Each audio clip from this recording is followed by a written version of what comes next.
You want to talk? Let's talk a little bit about Memorial Day, Scott. Yeah, I would appreciate that. When I was a young kid, my grandfather had joined the Army at the turn of the century. And when you say at the turn of the century now, people think, 1999. But he joined the Army in the early 1900s. He actually joined the cavalry and had just immigrated from Europe maybe 5 or 6 years before as a young kid. And I think obviously joining the Army for an immigrant would be the best thing in the world. You have shelter, you have some sort of a pay, and right. You're going to be assimilated into U.S. society pretty quickly. And he had a little bit of I guess he lived in a smaller village, so and at the time, horse and buggy, no one really had any problems with dealing with horses, I right. think, right? Right. So he joined the military, and then he was stationed in Colorado and was herding machinery and ended up becoming disabled. He lost the greater part of his dominant hand. Really? So then he came back to New York, but he always was a soldier. And my dad and uncle served in the Army. All my uncles did. My father-in-law. So there was this real reverence for veterans in the military in the United States. I think when I was growing up, and specifically my grandfather was still a knife pressed. In other words, the crease in his pants right. was as sharp as a cutting knife type of a veteran. And he used to take me to the Memorial Day parades in New York or wherever there was one when we lived in a smaller town. And I would see him every time the flag went by. He would salute. He was dressed in his full uniform, and still fit him when he was in his mid 70s, late 70s. And when the flag would go by and he'd see soldiers going by, it's the only time I ever saw he actually would have tears running down his face. So I understood how important Memorial Day was and how important it was to honor those who had given their lives for our freedom, which is really the only way to describe it. The trade-off was I'm fighting for freedom and I'll do whatever it is that it takes. Right. Freedom, family, country, the love of all, which meant you would respond to the call. And I believe that Memorial Day, which until 1971 was called Declaration Day, is an extremely important holiday. And what I wanted to do, and I loved the observances that take place in New Bedford before I was mayor, and then really appreciated them when I was mayor, and appreciate them ever since. Sure. Great observances. There are the various veterans going back to World War II who still push on a regular basis Memorial Day, Veterans Day, those that run the New Bedford Military Museum. Right. People who just really believe in this concept of service. Tremendous civic involvement, and they do it on a day-to-day basis. And it's for the greater good. Right. And it's the best educational tool we have for our kids. And in fact, what I would do if someone asked me again to make some decisions, what I would do is probably make the Military Museum part of the library system. Interesting. And just change the whole dialogue about that. And perhaps there are other candidates in the city that should be part of the library system. But I would not allow anything like the Military Museum to float along and see where it goes and whether or not it can meet revenue projections, things like that. Right. I think that's absolutely inappropriate, not wise for our future and the education of our kids. So having said all that, what I thought I would do this morning, if it's all right with you. Certainly. And this is completely unrehearsed. I was asked to come in, spend some time with Chris on the show and Matt, but in all honesty, that's all I know. Right. And that's all you know. Right. And what I want to do, if it's okay. Fortunately, we trust you that your judgment is sound. Before I agree to, I don't know what you're going to say, but I agree to it ahead of time. Yeah. I appreciate that. I actually should have mentioned I within boundaries, I can come in and make a suggestion. What I'd like to do is read General Order Number 11, which was issued from the headquarters of the Grand Army of the Republic of Washington, D.C. on May 5th, 1868. And the reason I'd like to read this is because this basically is the first proclamation of the Declaration Day that we now continue to observe. Now, clearly, this was in response to the Civil War. Mm-hmm. And clearly this proclamation was not the first suggestion that there be remembrances taking place around the United States for war dead. It had been taking place in the southern states. The Confederacy had various holidays in which they honored their dead. Many, many cities and towns around the country had begun this practice. But General John A. Logan, on this May 5th, 1868, issued this proclamation, which was in essence an order to all those Grand Army of the Republic soldiers around the country that this is how he felt our war dead should be honored. And I'd like to read it if Certainly. it's okay. Please. This is paragraph 1. The 30th day of May, 1868, is designated for the purpose of strewing with flowers or otherwise decorating the graves of comrades who died in the defense of their country during the late rebellion, and whose bodies now lie in almost every city, village, and hamlet churchyard in the land. In this observance, no form or ceremony is prescribed, but posts and comrades will in their own way arrange such fitting services and testimonials of respect as circumstances may permit. We are organized comrades, as our regulations tell us, for the purpose, among other things, of preserving and strengthening those kind and fraternal feelings which have bound together soldiers, sailors, and Marines who united to suppress the late rebellion. What can aid more to assure this result than by cherishing tenderly the memory of our heroic dead, who made their breasts a barricade between our country and its foe? Their soldiers' lives were the revel of freedom to a race in chains, and their death a tattoo of rebellion to tyranny in arms. We should guard their graves with sacred vigilance. All that the consecrated wealth and taste of the nation can add to their adornment and security is but a fitting tribute to the memory of her slain defenders. Let no wanton foot tread rudely on such hallowed grounds. Let pleasant paths invite the coming and goings of reverent visitors and found mourners. Let no vandalism or avarice of neglect, no ravages of time testify to the present or the coming generations that we have forgotten as a people the cost of free and undivided republic. If other eyes grow dull and other hands slack, and other hearts cold in the solemn trust, ours shall keep it well as long as the light and warmth of life remains within us. Let us then, at the time appointed, gather around their sacred remains and garland the passionless mounds above them with choicest flowers of springtime. Let us raise above, then, the dear old flag they saved from dishonor. Let us in this solemn presence renew our pledges to aid and assist those who they have left among us, as sacred charges among the nation's gratitude, the soldiers and sailors, widows and orphans. Then they indicated in paragraph 2, it is the purpose of the Commander-in-Chief, who was General Logan, to inaugurate this observance with a hope it will be kept up from year to year, while a survivor of the war remains to honor the memory of his departed comrades.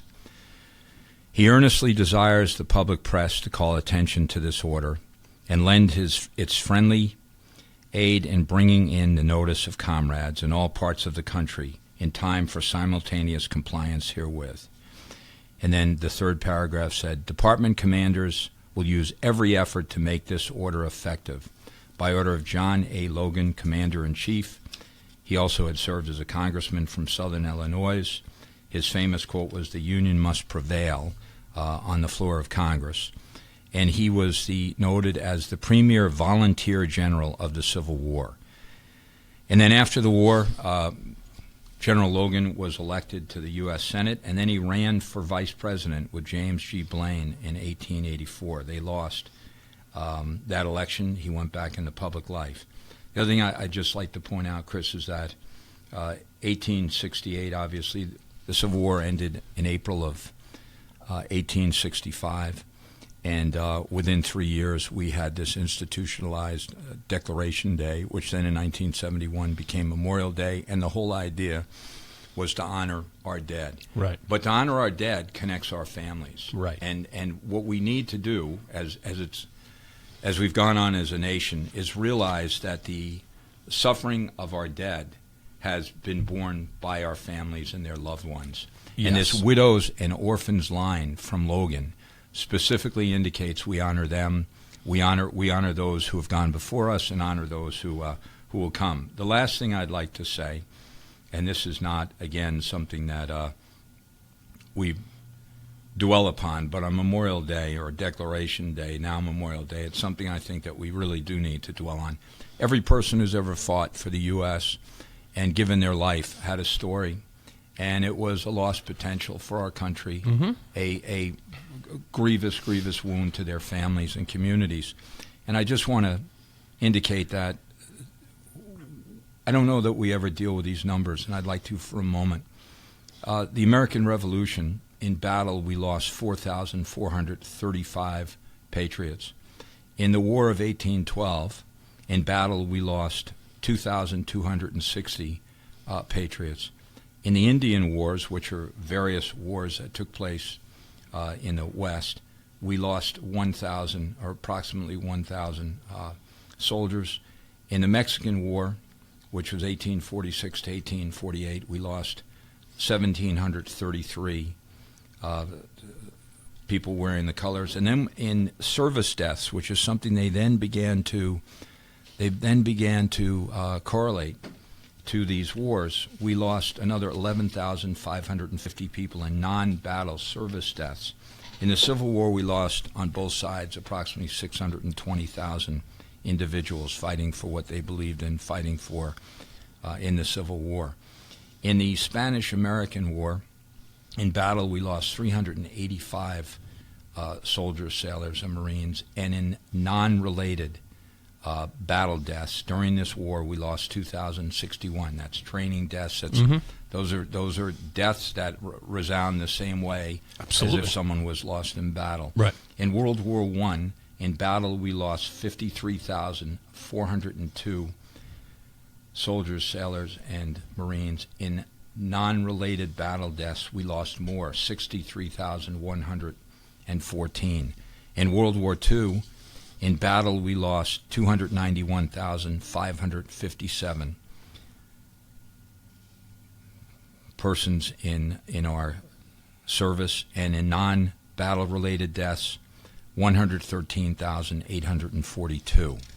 These are astounding numbers. Absolutely. These are astounding numbers. Everyone should be mourned. Think of it. Every one of those is a human being, with, as you point out, with a family, and the loss is just magnitude. The loss is incredible. Friends, loved ones, pillars in communities, in their churches, businesses, whatever it might be. In the Korean War, we lost 33,739 battle deaths. In service deaths, we lost 2,835. And then in non-theater Korean War-related deaths, we lost another 17,672. The Korean War itself is well into the 50,000 loss of life. The Vietnam War, in battle, we lost 47,434. And the Korean War, I was a very young, boy. The Vietnam War, we remember the flag-draped coffins coming home. We remember the mourning. I remember the first Vietnam casualty that I knew of was a young guy named Joe Simone, who was 4 or 5 years older than me, from my hometown, and I remember our hometown stopped dead when it was announced that Joe Simone had passed away as a result of the Vietnam War in battle. In service-related deaths, we lost another 10,786 in the Vietnam War, and non-theater deaths during that period of time, and this is over a 11-year period, 32,000 other individuals died while in the service. The Gulf War, we lost in battle 148. In service, we lost 235. In non-theater during the Gulf War period, we lost 1,565 men and women. In the War on Terror, since going back now to 2001 when we were attacked, we have lost 5,078 in battle, and that count continues to rise. Mm-hmm. And in service-related deaths during this period of time, 1,378. And I know we just lost a young man named Sergeant Murphy out of Brockton this past week. Looked to be a great citizen, tremendous leader of the future. His family mourns him today. We extend our deepest sympathy from all of our families. So I think that when we think about, I know today people will be thinking about baseball, hot dogs, Chevrolets. Sure. I know they'll be thinking about let's get the summer going. I know they'll have an opportunity to spend a weekend with their family. For a period of time, I think you have to think about the cost of freedom and the lives that have been expended by very brave men and women who have fought for us, made sure that we can be on this radio show this morning, make sure we can worship the way we want, protect our way of life, which is a way of life that is unique to each and every individual. So I just think that this weekend is such an important weekend for us. We need to reflect on the sacrifices that have been made, celebrate their lives, not their deaths, celebrate their lives, and celebrate the families who have produced these very brave men and women. So I want to read one last thing here, and again, this is something that I really think is important, and this is my dad's Army-issued prayer book, and I take it out on Memorial Day, and I want to read a Psalm of David, which is Psalm 23 of the Old Testament. It is known as "The Lord is my shepherd." I know that everyone listening knows this. I'm not a religious person. I'm a God-fearing man. I'm not a religious person, and please, I'm not imposing any religious type of worship on anyone here, but I think it's very appropriate for Memorial Day. The Lord is my shepherd, I shall not want. He maketh me to lie down in green pastures. He leadeth me beside the still waters. He restoreth my soul. He guideth me in straight paths for his name's sake. Yea, though I walk through the valley of the shadow of death, I will fear no evil, for thou art with me. Thy rod and thy staff, they comfort me. Thou preparest a table before me in the presence of my enemies. Thou hast anointed my head with oil, my cup runneth over. Surely goodness and mercy shall follow me all the days of my life, and I shall dwell in the house of the Lord forever. God bless these men and women who have died for our country. No, Scott, as I'm sitting here, and we're going to take a break so I can collect myself, but I'm just thinking of, you and I saw each other at Tyler Trahan's funeral. And, and today I'm thinking of his father and his mother and, his sister Molly. And just as you point out, it's a loss. It's someone that their potential is gone, but they did everything for us. And we have to honor them. But we honor them through the things like baseball and cookouts and family. I mean, we have to keep that in our heart. They love. Yeah, the things I think of myself. If you live on Long Pond, make sure you get out there today because it was the place Tyler Trahan grew up and loved. And what would Tyler more want anyone to do than celebrate his life by celebrating the American way, exactly, and by being with their family? Exactly. We're going to take a quick break. We'll be right back.